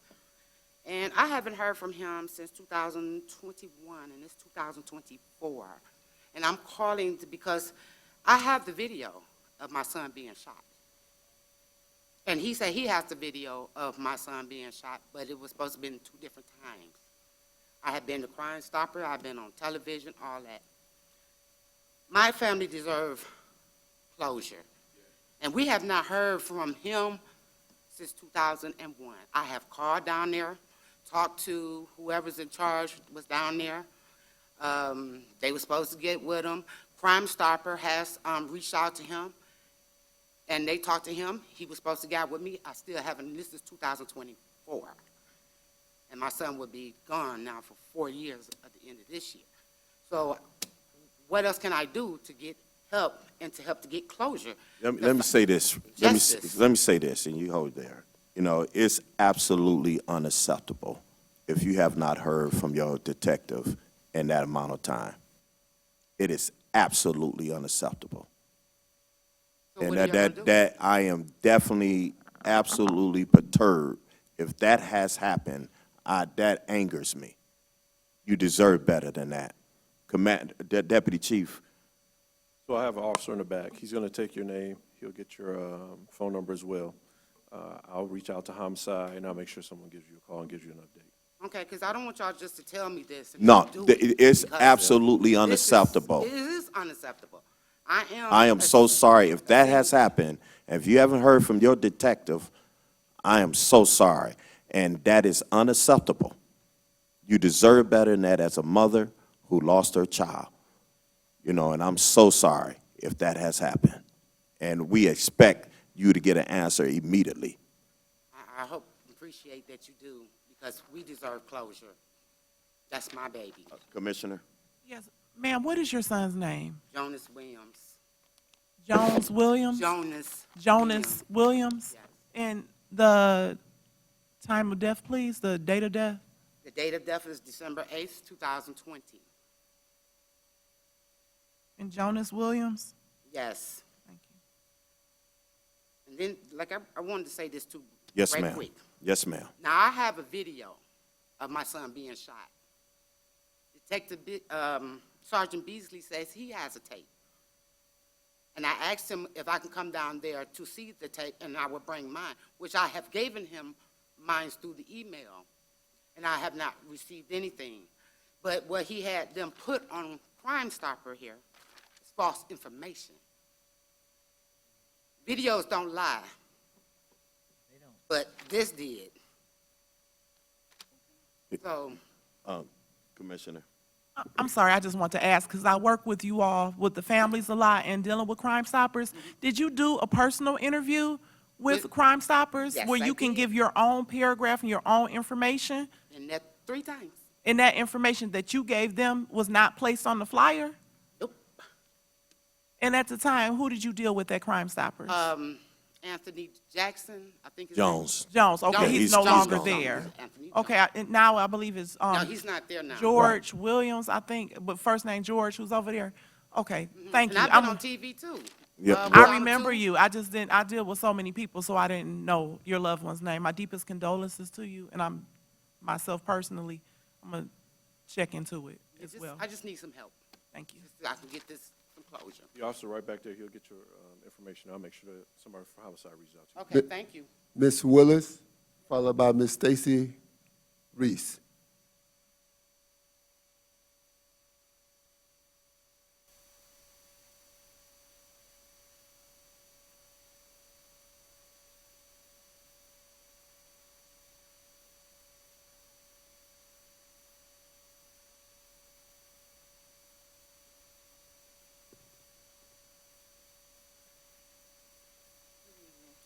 Good evening.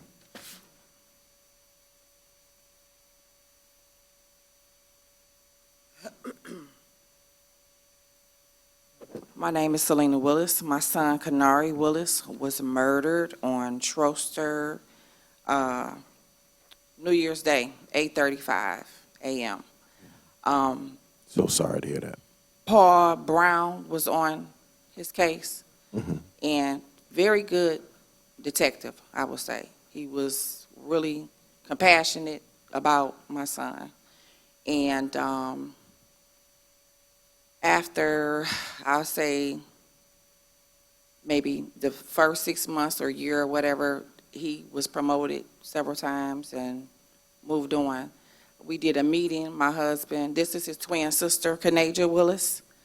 Yeah, we did a meeting with the homicide unit. It was early 2022 with Sergeant Thurkill, Matthew Bowden, and I was introduced to Todd Lloyd, who got the case at that time. It just seemed like he was just basically briefed on the case. However, from that day to this one, we've done 3 press conferences with Anthony Jones. Very good guy, compassionate again. Todd Lloyd was just brief every time I'm calling, to see if anything was found out about my son's case. Just real brief, no, just nothing.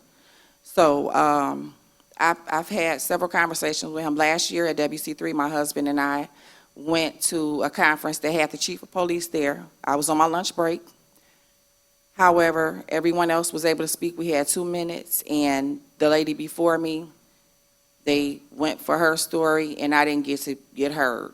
The press conference that was there, Gerald Hall saw me running after because I didn't get my turn, and I had been waiting. Like, again, I was on my lunch break. So he pulled me off to the side and tried to connect me with someone that would help. The next month, well, a few days later, Officer Lloyd called, still basically nothing. Okay, so fast forwarding, that's 2023. 2 weeks ago, I was driving my husband to work after being from the hospital, first day out. And I just must happen to turn down this street. The photo that I was shown previously of the person of interest, at the time, that face I never forget as a mother, I saw. At 4:28 p.m., I placed a call to Todd Lloyd and got the voicemail. I called 911, was on the phone with them for 2 minutes, pleading, like, I can't believe this even happened, that I see this person that they just supposed to be looking for or whatever. 2 whole minutes. And the young lady, just doing her job, asked me for the address. He was at the same house that the EMS on January 5th that I went to speak to the girl that called the EMS to pick up my son, who died at St. John Hospital. From that day to this one, I have not heard from anyone. I called the next day on the 17th and spoke with another officer at Lloyd's number, and So when is the last time you heard from any detective? I haven't. You haven't? I have not. And that's unacceptable as well. I have not. I And I'm talked to Aldrich, who I asked him to get in touch with Paul Brown or have Lloyd call me. This was July 17th that I spoke with him, and I got- Aldridge is a detective? yeah, when I called Todd Lloyd's number, the detective that's supposed to be on the case now, he never called back. Todd Lloyd, I mean, So no one, the new nobody. detective didn't connect with you and say, hi, I'm now? no, nothing. Okay. Deputy Chief? Yes, ma'am. I am sorry to hear that, and we're going to have an officer back there. He's going to get your name and he's going to get your number, and we're going to make sure somebody gives you a call and gives you an update on where we stand. We'll make sure that you also receive periodic updates, and that'll be for everyone who stepped up and had the same. What's your name? I'm Deputy Chief Arnold Williams. Okay. So, who am I speaking to now? I'm sorry, I There's an can't, officer right. I can't see the date that it happened. Is that this year? No, this happened New Year's Day, 8:35 on the east side on Troster Street. No, what, December the 31st, 2023? New Year's Day, Oh, January 1st? January 1st, 2021. 21. Okay. My son was 17 years old. This is his twin sister, Yes, ma'am. Panari Willis. Okay.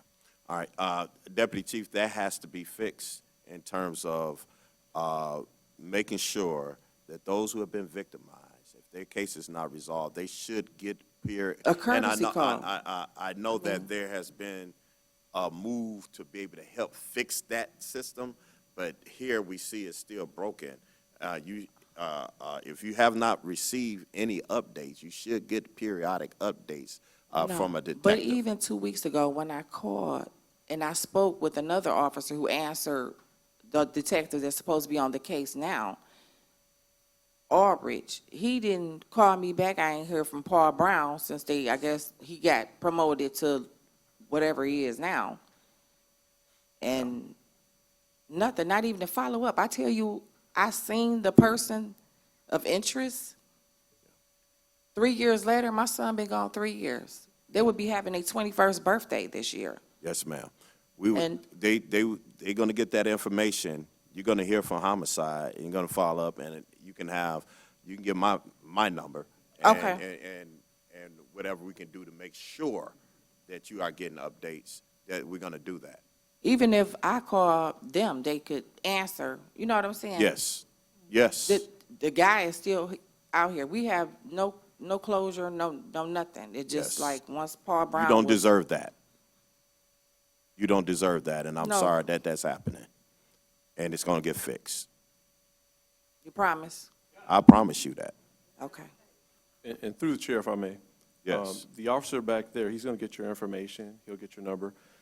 You'll be getting a call from homicide. You'll also be getting a call from me to make sure you got some information. Then I'll You have a also. card too over there? No, I'm going to call you and give you my Okay, information. I don't have okay. any cards All on me right. now. If you want to be patient afterwards, I have cards in my car. I can Okay. 100% make sure you get those. I've But been patient. Thank you. We're going to square this away. Please. We're going to make sure that everybody here receives that information and receives those periodic updates. And there's no excuse that even though we have promotions and people move on, that case. Well, I still thought that he was over the homicide team, but I believe because of the situation surrounding the case is why the communication with him was cut off. But however, even with Todd Lloyd, he should have been able to follow up. I left a voicemail. I done told 911, I seen the guy that y'all looking for. And Yeah, nobody it should have calls? it should have been a response to that, and someone should have gotten out. I don't have the answer right now, but 100%, that's something that we'll be looking into.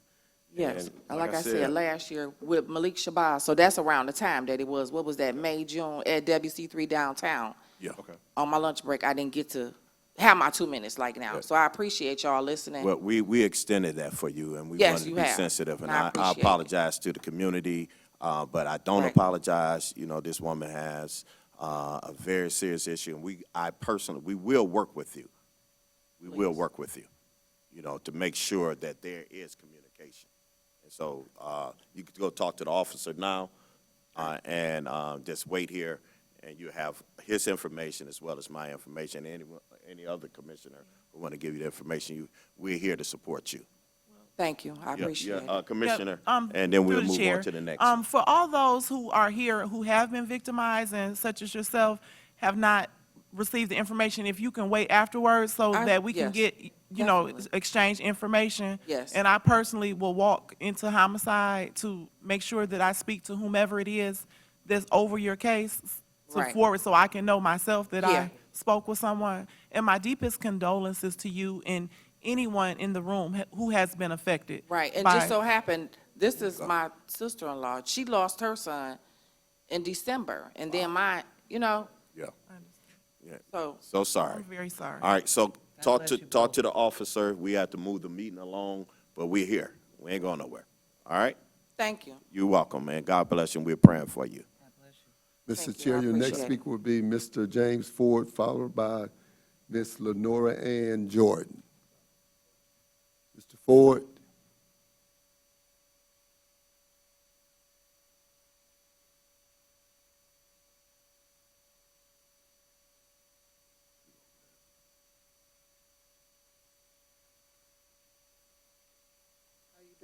How you doing? How you doing? My name is Ms. Jordan. My son will be missing as of 7 days tomorrow. I went to the police department and I made a police report. Everything that I filled out on here is accurate, but they put that he has black braids. I never told them that he has black braids. I also gave them 3 different pictures. I'm just trying to really get help to get out here and search, look for my son. He's mental health, and I've been looking for him every day. He will never go this many days without his phone, his money, his clothes, anything like that. It's just like he disappeared. He was at the hospital, and they dropped him off in a courtesy cab on 7 Mile and Hub. Yeah. And since then, I have not found him, seen from him, heard from him, and I've been all over. How old is he? He just turned 18 in November the 5th. He's getting ready to go to college. Well, in the next couple of weeks, and I'm trying to get him together, get him ready. Yes, ma'am. I just need help trying to find my baby. I've been in this park. I need help walking through these alleys and walking through these houses. I walked through an abandoned school yesterday with my daughters, and we got all the way to the basement, and we knew that somebody was living in there. We seen that somebody was living, but it wasn't my son. So I just need help. Commissioner Smith. And then, Yes, through the Deputy chair. Chief. Ma'am, is your name Lenora? Yes. Okay, so Riley Greer contacted me last night in regards to this. I did share the information on my page because normally this is the type of stuff that I do and it goes viral. So he did give me your contact information. I just hadn't gotten around to contacting you, but I do want to help you as far as putting a search party together and going on. He did explain to me the circumstances of what was going on. He's 18, just graduated. I have the whole thing. If you follow my page, Tamara Liberty Smith, you can see I posted it last saw night. Yes, I did. Yes. Because Okay. it was hard for me to get people to post it and everything, and then with them putting that he has braids, they're looking for the wrong person. He doesn't have braids. Yeah, Deputy Chief, can you address that? Yeah, through the chair, the information that you have, again, there'll be an officer in the back. We'll get the information and we'll make sure we correct the description. Thank you. Thank you very And much. are you guys familiar with this case? Are you guys working with them in this regard? So I am not specifically individually familiar with the case. Okay. But I know we do have detectives, investigators, and other people who are. And I am going to get familiar with the case and make sure we update the information. Thank you. I also wanted to say he's been locked up for like 2 years. He just got out in February. Okay. The beginning of February. He just was released. He's on 2 different milligrams of Seroquel, Brucepar, Adderall XR30, and Tridazone, and another medicine. He hasn't had any of his medicine this week. Okay. All right, we want to connect them with D-Win as well. All right, you stay here, we'll share some information, and we'll be happy to work with Commissioner Smith. I go out and look with them. I'm known to do that a lot, you know, and many of us are. And so we're praying for a safe return, you know. And so talk to the officer so you get that stuff rectified, and we go from there. Thank you. Yes, you know, and I thank the commissioners and this community for your indulgence, you know, when these type of issues, you know, these are pressing issues, and you know, again, I apologize, but I don't apologize. And so you get the information to, so that you can get that picture rectified, and then we'll talk to you afterwards. Thank you so much, because I got 4 other kids that's up all night. We've been up for every night since 4 or 5 to the sunlight coming up. This girl falling asleep back here because she been up every day. Yes, ma'am. Thank you so much. Yes, ma'am. Mr. Ford?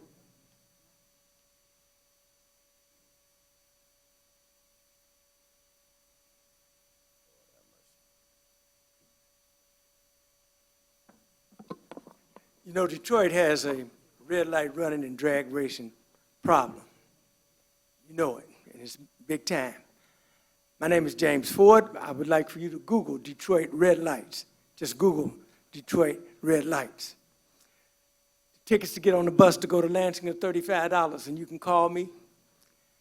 But I want to say this. My phone number is 586-918-3061. It's hard to tell a child that his mother's not coming home. It's hard to tell a mother her child is not coming home. It's hard to tell a wife that her husband not coming home, and it's hard to tell a wife that her husband is not coming home. When you go home tonight, I want you to look in the mirror, and I want you to ask yourself, are you going to Lansing on September 18th or not? The mirrors don't lie. If you're not going to Lansing, I want to know this. How can you strap your baby in the back seat of a car that you know it might be ran into? How can you ask your relatives to come into a city where you know that it's blatant red light runners and drag racing? If you're not going to Lansing September 18th, ask yourself why. You go to the casinos, you go stand in the lottery lines, and you even slip down to Cancun now and then. And I want to ask this to all the pastors that you know. Ask your pastors why they're not getting involved. Ask your community leaders why they're not getting involved. Ask your civic groups why they're not getting involved. Yes, I want you to go home and look in the mirror. And if you're not going to Lansing on September 18th, ask yourself why. Those are your babies in the back seat of those cars. Don't ask for any kind of people anywhere to come in and protect your babies. Those are your babies. And they're in the backseat of the cars. And I want you to answer this question for me. If it's not about the babies, then who is it about? Time. If it's not about the babies, who Thank is it you, about? sir. I'm James Ford. God bless you. Next, Mr. Chair, you have 2 more callers there on Zoom. yes. Former Commissioner William Davis, followed by Ms. Yvonne Jones. You may be heard. Commissioner Davis? Commissioner Davis.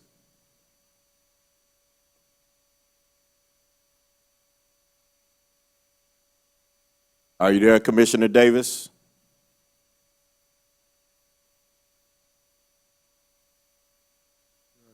I go to Ms. Jones. Ms. Jones, you may be heard.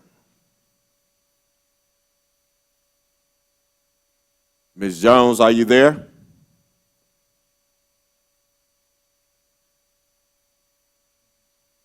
Yep. Yep. Ms. Jones, are you there? Hello? Yes, I'm here. You may be heard. Okay. My name is Yvonne Jones. I live in District 5. I'm a member of the Coalition for Police Transparency and Accountability. My first concern today, this is so heartbreaking. This is heavy. Listening to these mothers and, oh my God, what are we doing? But I was calling about Sherman Butler and asking for the body camera footage to be released. But my heart is broke because I'm listening to these mothers whose sons have been killed for years and they haven't had any kind of information. So I don't know. We just need to do better. We need to do better by all of our people. And we need to understand that policing, the problems in Detroit is not policing policies, it's a policing culture. There's no respect for the people. The concern is not real. The policies are there. But what about how do we change this culture? I am so disturbed how Commissioner Wood just shut down Commissioner Bernard. Oh, we have some serious problems. And we need to work together to change this culture of disrespect that we can help each other. We, the Coalition for Police Transparency and Accountability, we had requests that the citizen complaints be released, and it was approved by the commissioners, and it got stalled and with the law department, and we're just wondering what's going on there. It's so many holes, so many gaps, no transparency, no accountability. We've got to do better. Thank you. Let the record reflect that the Board of Police Commission did their due diligence and did everything they supposed to do as it relates to those particular documents being released. So that the chief investigator and his team got everything together, you know, and so we're going to be very, very transparent that we did turn that information over. Is that correct, Chief Warfield? Can you speak to that? Through the chair, I think there are two things that I want to address with this caller. One is as it relates to the FOIA information that was being requested. We absolutely did our due diligence and turned the information. When we get FOIA requests, and we get them very often, we have to turn that information over to the law department because it is the law department that facilitates FOIAs, and we are obligated by law to turn it over to them. As it relates to information appearing on the website from our citizen complaints, we're in the process of being able to do that, and so we're working on that right now. Absolutely. All right. Next caller is any? Mr. Chair, Is this is the Mr. last caller. Mr. Davis here? Let me check and see. All right. If there's, all right. Let us move to the secretary report. Mr. Chair, there are several correspondence up under my report. There's a news article that's in there from regarding the DPD Glock gun that resurfaced that was stolen in 2014. You have two directives, Directive 304.8 bolo wrap device, and another one, 304.9 pepper ball launcher. Both of those will be given to the policy committee, and of course, OCI monthly report, and the BOCP proposed committees for fiscal year 2025. And Mr. Chair, I go to the announcement. The next BOPC meeting will be Thursday, August 15th at 3 p.m. That will take place at Detroit Public Safety Headquarters. And your next community meeting will be Thursday, September 12th at 6:30 p.m.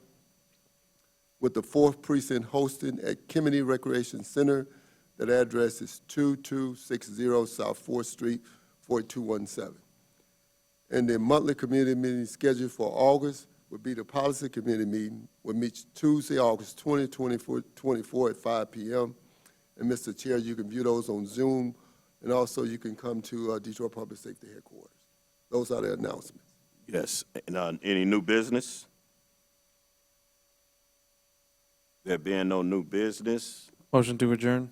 Motion made by Commissioner Hernandez to adjourn, second by Commissioner Bernard. All in favor say aye. Aye. Anyone opposed? The motion is carried. We are in adjournment.